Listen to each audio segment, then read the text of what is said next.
बहकी सभी जुबान। कैसे हैं आप सब? तो दोस्तों आशा करता हूँ आप सब बहुत ही मस्त एंड स्वस्थ होंगे। तो दोस्तों स्वागत है आप सभी का हमारे न्यू ब्लॉग में।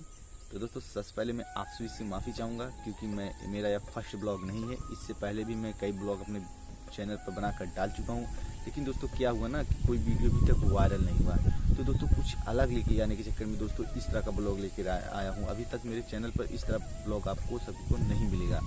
तो दोस्तों आप लोगों को क्या करना है ना कि इसको पूरा वायरल कर देना है, आप सबको दिखा देना है कि हाँ यूट्यूब पर ऑडियंस का कितना पावर है, इतना हल्का मचा देना दोस्तों, इतना कमेंट शेयर करना है ना दोस्तों कि एकदम यूट्यूब पर छा जाए ये वीडियो। आप सबको ये वीडियो वायरल कर देना है दोस्तों। जैसा कि आप लोगों को पता होगा कि मैं यहाँ पर शॉर्ट कॉमेडी में बनाता हूँ दोस्तों और लॉन्ग वीडियो ब्लॉग बनाता हूँ। तो दोस्तों मेरा शॉर्ट जो है वीडियो ना दोस्तों वो वायरल हो चुके हैं, 5K तक जा चुके हैं दोस्तों, उससे प्लस भी हैं शॉर्ट। लेकिन दोस्तों मेरे लॉन्ग वीडियो अभी तक वायरल नहीं है दोस्तों। आप लोगों को क्या करना है, इसे वायरल जरूर करना है दोस्तों। तो दोस्तों चलिए मिलते हैं नेक्स्ट ब्लॉग में। आज के लिए इतना ही, क्योंकि दोस्तों इसको मैं ज़्यादा लॉन्ग वीडियो नहीं बनाना चाहता, इसको मैं शॉर्ट में ही रखना चाहता है। तो दोस्तों चलिए मिलते हैं नेक्स्ट ब्लॉग में। Bye bye.